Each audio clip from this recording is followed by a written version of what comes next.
xisbiga maxaafadka ee kulmiye ayaa maanta xadhiga ka jaray 14 xafiis oo xisbiga kulmiye ka furtay xaafadaha kala duwan ee magaalada Burco. xafiisadan oo ka babanayeen calanka u gaarka xisbiga kulmiye ayaa waxa diyaar ku ahaa taageerayaasha xisbiga kulmiye. waxaana halkaasi ka hadlay gudoomiyaasha xafiisyada waxayna sheegeen sida ay u taageersan yihiin xisbiga kulmiye. waxaana hadaladoodii kamid ahaa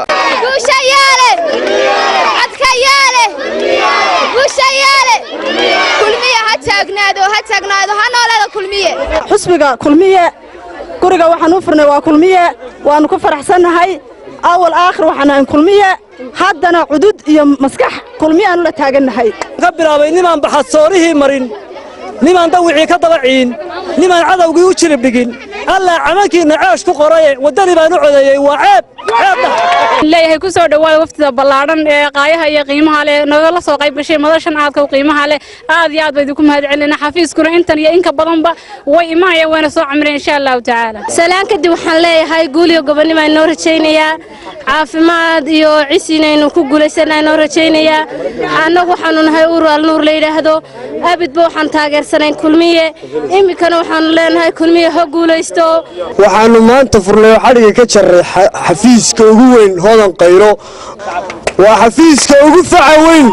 marka uu soo baxayo xisbiga soo saara waxa soo saara dhalinyaro iyo haween waa xafiiska ugu weyn ee ay labaduba joogan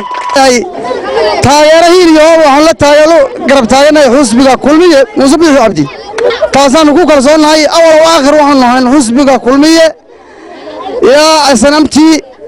hataa waqtiyadan u soo halgamanay maantana yadan u halgamanaa ku dhimanana aftiga waynu soo dhaweynaa dhamaantood waynu soo dhaweynaa waxaynu soo dhaweynaa wax allaala wixii xisbiga u shaqeynaa waynu soo dhaweynaa xisbiga waynu shaqeynaa ciidanka waxa la yiraahdo wax leeyahay wax la yiraahdo kamaan dawsta xisbiga inaynu nahay baynu dadka u sheegaynaa kamaan dawsta xisbiga inaynu nahay way kor iyo kalba waynu qaadaynaa dhamaantiina waynu soo dhaweynaa oo dumarkii sooyaan mujaahidiinta dumarkoodii ay leeyihiin xisbiguna kulmiye yahay waxaan noo furay madaxdayadii gudoomiyaha xasan mataan garabkii haweenka deeqa weydaar jaamac xaaji axmed dhammaan gudoomiyaha kaambeyga jaamac xaaji axmed dhammaan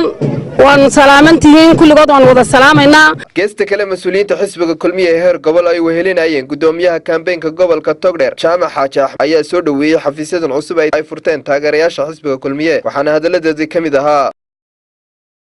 gurigani wuxuu la mid yahay guryihii hore ee kulmiye loo furi jiray oo laga furay xaafadda baarsiigo waa sooyaal waa dadkii u soo dhabar jabay ee mujaahidiinta ahaa waxaan idin leeyahay soo dhawaada kulmiye ha guulaysto ballanteen waxa weeyaan farta weeyaan ballanteen iyo kulmiye waa xaafadda ugu cajiibsan ee ugu dhalinyarada badan leh ee ugu gufaacada badan leh oo xisbiga kulmiye uu taageero cajiib oo uu ka haysto waxaan ka furaynaa dhowr iyo 10 guri ilaa 12 guri taageerayaasha ugu miisaanka badan ayaa xaafadan ku nool Soomaalida ku mahmaahda la kala dheeray orodsan maaha dadkani maaha dad basas lagu keenay dad la soo ururiyay maaha waa dadkii kulmiye aanu saaka xariga ka jarno oo ah guriyaha taageerada ugu ballaaran kulmiye kule aad baan ugu mahad celinaynaa maamulkiisa iyo haweenka iyo dhalinyarada intaba aad baan idinku mahad celinaynaa guuleystaan idin leeyahay guulba waynu guuleysanaynaa insha Allah guul baanu leenahay anigoo ah gudoomiyaha kaambeenka gobolka Togdheer waanu idin la shaqaynaynaa way iskiin garab taagaynaa ballanteenu waa 13 November iyo xisbiga kulmiye aynu codayno kaadharkiina ilaashada dad baa caruurta kaadharka ka urursanaya xisbigii wadani markii ay miciin kala waayeen ogaadeen in ay gobolka taageero ku lahayn waxay doonayeen in dadka kaadharka ka ururiyaan oo been u sheegaan oo yiraahdaan ururaad tihiin waxba la idin siinayaa ay been u sheegaan caruurta iyo dhalinyarada ka urursadaan iska ilaaliya waa yalla Xasan Salebaan ayalla BM TV-ga caalamiga Somali News magaalada Burco.